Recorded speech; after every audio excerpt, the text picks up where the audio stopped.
Wala pa naman. So tignan natin, baka yun na nga ata yung Baka ito na difference yun, maker for this time around. Pero mukhang nandito na nga yung mga banta Midnight. You're right, magiging mahirap ang laro na to para kila Rene J, para kila Joehead at iba pa sa Aurora Gaming. Yan na yung sprint. At ang nakasalalay Sprint pa. dito ay yung upper bracket slot nila. Yeah, kasi pag mangyayari dito, pag hinagis yung Esme, tapos di na burst, tatakbo talaga papunta doon sa, doon sa carry, sasaluhin niya lahat. And ang nakakatakot dito, even though may shred, no, yes, meron kang carry na pwedeng pumatay doon sa Esmeralda with the initiation from the Joehead.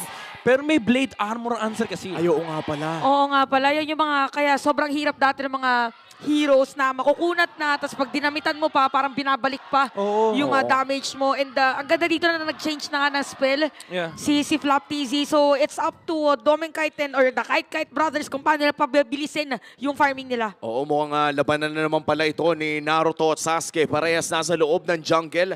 This time around, Kyle TZ holding the Lucas. At mukhang makakalamang sa Lethal Wonder. Teka lang, nanakaw ata ni Few. Wow! Grabe si idol ng mga kids ngayon. Asintado ng lahat ng mga skills. El Capitan eh. Yun yung mga moves na na parang, Oy, pero ma-ejector dito si Ogwin Meron naman siyang flicker. So medyo kalmado muna yung mga players. Hindi din na pinipili talaga ng mga corner kill. Pero ito mapipilit. Flicker sabay dash out para sa kanya. Pero pipilitin yata dito makaplato sa may middle lane. Oo, mukhang susubukan din ng Aurora Gaming dito na mag-invade around that jungle area. Pero agaran ng Inachia, si Kyle TC hindi na nakapag-QB pa. First blood para sa Aurora Gaming. Napaganda nga pag-clap back for them and even na Domeng kahit dito sumasama agad sa teamfight. Oo, yun yung banse ng Aurora. Nakakuha pa ng double kill. Hindi naman daw nila kailangan problemahin yung Esmeralda kasi pwedeng samahan. Suyu Joehead. Combo na sobrang aggressive ng early game. Walang nire-respeto. So expect natin dito for Demon Kite pala, lagi siyang sasama sa teamfight. Hindi yung usual pattern ng isang jungler na jungle lang ng jungle, iibahin nila. Oo, and so far, mukhang Aurora na nakakalawang sa early game na to. Talagang mararamdaman mo yung gigil nila na manatiling buhay sa seryeng ito for that upper bracket slot.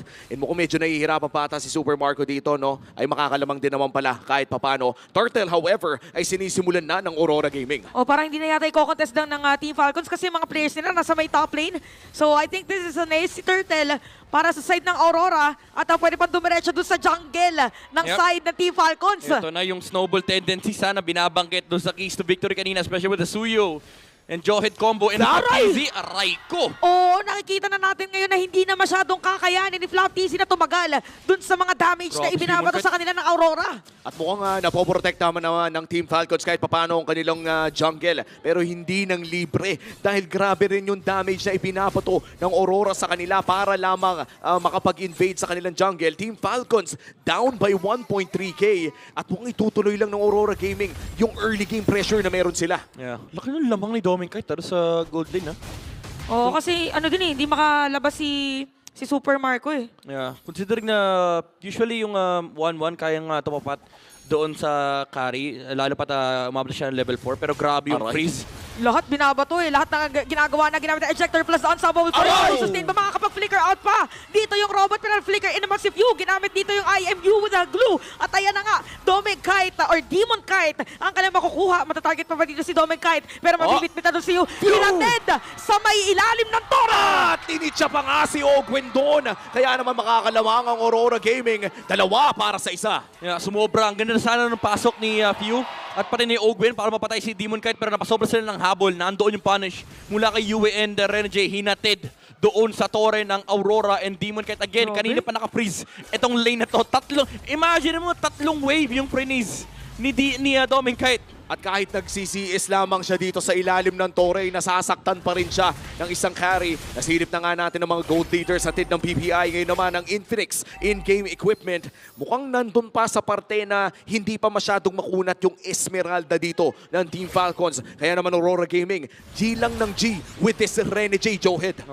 Siya dito, naramdaman niya din na hindi na kaya dito yung sustain kasi kanina, di ba, parang nangalahati yung buhay niya.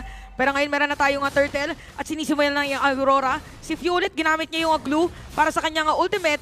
habang hindi na makakapag-contest dito mga Oy! players na Team Falcons sa Dederecho yata. Hindi, aalis, magpupulasan yung mga players. Nagkasagutan lang naman ng mga ultimates para sa ating mga roamers. Pero mukhang hindi naman masyado gumagalaw ang gold lead. Patungo pa lamang ito ng 2,000 para sa Aurora Gaming. So far, napakaganda ng kanilang turtle control. 2 out of 3 turtles ay nasecure na ng Aurora Gaming at hindi talaga nila binibitawan yung pwesto around that river area. Yeah, maganda tong status ng game for Aurora kasi nakaka-double lane na ng payapa si Dominkite and may iwan na si Demon Kite doon sa isang side lane na kailangan sagutin ng Team Falcons pero kita natin kanina na parang kaya at this point ni Demon Kite sabayan si Flap TZ. So yung Esmeralda hindi ganun kalaki yung threat. Oo, napagandang pwesto para dito sa side ng Aurora Gaming. Mukhang iso-zone lamang sila pero si Owen papasok na rin. Oh? What a response coming in from Team Falcon. Sakala ko sure Torre na yun. Oo, talagang kung kayang depensahan, ay dedepensahan lang din nila. But for Aurora dito talagang no unnecessary na mga movements din. As much as possible, more on objectives yung kanilang gustong i-prioritize.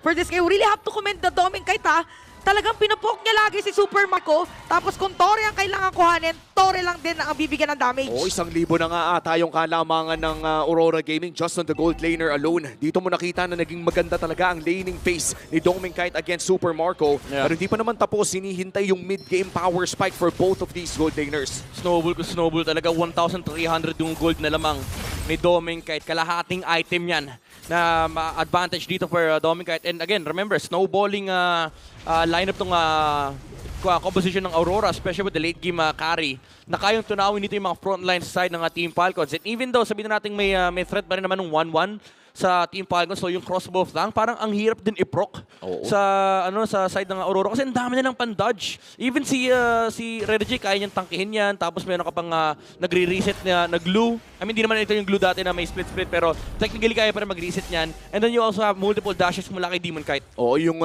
Demon Kite dashes pa sa isang suyo, matatawag nating iframes na potentially ay pwedeng makancel yung crossbow tank, pero mukhang turtle fight, sisimula na. Papasok na sila, meron mabibit-bet. Kalti Suret Retribution, pero mabibigyan lang din. Ito na si Uwe makakuha ng damage. Makakalipad dito si Super Marco, pero natanap ba yung damage nila? Si Edward dito ginamit na yung grab-grab, habang si Uwe nagzo-zone out lang. Flap TZ na doon sa may Badagendi. Dominkite magiging target nila, pero atras na lang muna sila. At mukhang itutuloy pa sa Super Marco. Few doon sa likod. Nakikipag 1v1 kay Dominkite at yung Esmeralda ay babagsak with a falling star moon para tapusin ang larong iyon. 3-4-3 ang naging palitan, pero Dominkite, Demon Kite, papasok pa pala. At nandiyan pa ang mga pailaw ni Uwe. Sinasalubong, yung inilawan mana. pero wala ng mana. Itutuloy ba nila ngayon? Itutuloy ba ng players na Aurora pero ihahatid lang si Super Marco? Wow. Sandali, jungle area namin to. The moves mula sa Team Falcons. Flap TZ, inalay niya sarili niya kanina sa likuran. Kaya hindi agad nakahanap ng respo rito yung Aurora. Even though napatay nila, si Kyle TZ, na-secure naman yung pagong. And si Few, inalay niya rin yung sarili niya. Na-force out niya yung Purify mula dito kay Dominkite. Napatay siya, pero umabot yung Falling Star Moon mula kay Flap TZ after resetting. And nakakuha siya ng konting HP pabalik. And nabuhay pa sila doon for Team Falcons. Ibang klase din pala yung pagnakaw sa Glue Ultimate kapag Valentina ka. Sobrang nakakairita para sa tukupunan ng Aurora Gaming. At dahil doon, mananatili namang nasa 2K ang gold lead ng Aurora. Lamang pa rin sila sa susunod na team fight. Pero kailangan na atang mag-ingat sa mga dive na pwedeng gawin ni Few. Ano dito, solid kasi nga nagiging defense. Nakarinig tayo ng Godzilla sa may bottom lane. So ito yung sinasabi natin ng controlled aggression para sa mga teams. Gagawa sana na setup Grabe. si Ogwen. Pero hindi na lang muna. Grabe yung depensa sa mga sa mga tore. Oo, tsaka napakonsil din si Renege kasi nag-tidal strike si Ogwen doon sa gilid ng bato. Ay, nakaya na sumabay ni Flap TZ, nakabawi na sila. Kinakaya na nila dito or kinakaya niya nang i-sustain yung mga damage. So ibang movement muna ngayon para sa Aurora. Ay, pinagpaplanuhan si Flap, pinagpaplanuhan siya. Si Renegade nakatago lang. Pero iba din yung pwesto ng mga players ng Team Falcons. Grabe, kanya-kanyang plano sila. Parang nagkakabulungan nga. Unang magkamali Ayun siguro na. ang sagot doon. Pero Ogwen, kita nila, Ogwen. rinig nila si Ogwen na ilawan na rin. Nakita na dito kung nasa ng mga players. Bigla nangalahati buhay dito ni Kyle TZ na bit-bit pa nga. Ogwen dito din na makakaset up ng play. Tapos si Renegade ginamit dito yung kaya Unstoppable Force. Dominkite nakakuha na naman kill. Tapos ang next nila nakukuha is gonna be the Lord. Insane punish mula sa Aurora Gaming. Nagbilang sila ng heroes. Noong lumabas si Open Talagang dire-diretso yung lakad ng Aurora Gaming kasi alam nila nasa taas pa yung Esmeralda. Hindi nila kailangan problemahin si Flaptizzy at that moment and they just needed to commit on to taking down the jungler of Team Falcons. At makikita nga natin dito sa Infinix handcam dito ni Demon Kite, mula sa drip na nakasasuke ka kay Suyu, pati na rin yung smooth gameplay sa GT20 Pro, ay dito mo makikita kung bakit nga ba ganyan ang laruan ni Demon Kite sa larong ito. At itutuloy na nila yung push dito sa mid lane. That's one turret down at mukhang minamatahan na rin nila yung doon sa may bantang itaas. Ang dami nilang mga objective or resources na nakukuha ngayon against sa Team Falcons. Napakaganda nito kasi unang Lord pa lang naman para sa ating laban. So medyo nagkukumpul-kumpulan ngayon yung mga players ng Team Falcons. O itutuloy pa nila yung push dito. No, may holy defense pa naman para dito sa Team Falcons. Agaran din puputok ang Lord na ito pero napakadelikado na tumayo lamang dahil anytime ay pwedeng pumasok si Renny J with the flicker play. Yep. Kailangan mag-ingat ang pwesto dito ng Team Falcons sa NA Conceal. Ayan na yung conceal. Bigla ba silang papasok ngayon? Okay, si Edward ang una natin makikita pero Tori muna ang kukuhanin dito ng Aurora. Si Flaptizzy gusto pumasok. Ayan na, meron bit-bet pero makakatakas pa nga si Yue Purify sa may Crimson Beacon. Renny J makakapag-flicker out din. Nagamit na pero sa Renny J dito merong immortality. Edward makukuha si Flaptizzy at biglang tatalon na nga. Oh my Dalawa goodness. nakakuha, double kill para sa item ng mga kids. 2 for 1 na naging trade pero naka-inhib naman ang Aurora Gaming. Yeah, it could have been worse for Aurora kasi ang balak atatalunan ni Ogwin kanina was Renny J. Pero dumikit si Yue. Tinabihan niya yung Joet, pinurify niya yung Tsunami Slam. Pero still, Flaptizzy with a zone on the front line. Makikita natin dito yan sa instant replay. Pagkatalo na, ayun, humarang si Yue. Dumikit siya kay Renny J.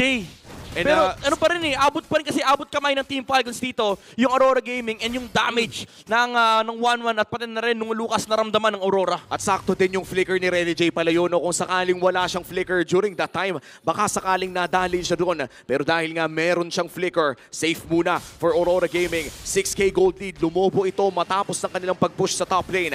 At nararamdaman na talaga yung kalamangan na meron sila. Look at the gold gap between Lucas and Suyu. Yeah. Sobrang layo pala, almost 10K na. 4K, pero alam mo, yung kailangan lang din kasi ng Lucas at this point yung war-ups eh. Yung mga susunod yung defensive items na. So kahit pa paano mahapdi pa rin naman si Flaptizzy, basta may labas na yung flash combo. Pero ang kailangan isipin dito ng Falcons, yung farm ng Suyu, importante yan kasi humahapdi yung Soul Server ni Demon Kite, but also the farm of Tomeng Kite, yung kalahati ng Kite Brothers. Lalo kapag lumabas na yung Wind of Nature, medyo untouchable yung carry. Oo, at mukhang nagkakaambahan na dito sa may bandang bottom lane. Medyo maswerte pa ang Team Falcons dito considering na ang losing laner yung nagsa-slow push na lane dito ay napakalapit sa Lord. Pero delikado ang pwesto ni Flaptizzy. Flap, saan ka pupunta? Okay, hindi pa ginamit dito at hindi pa ilalatag yung Minamicro. unstoppable force. Nagbibigay lang ng shield, sabay kukuhanin yung shield.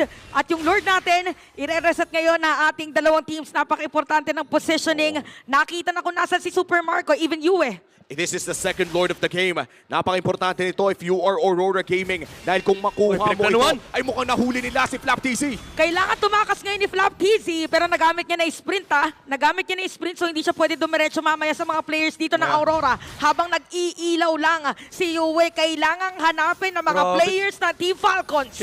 Check bush, kita ng Aurora lahat.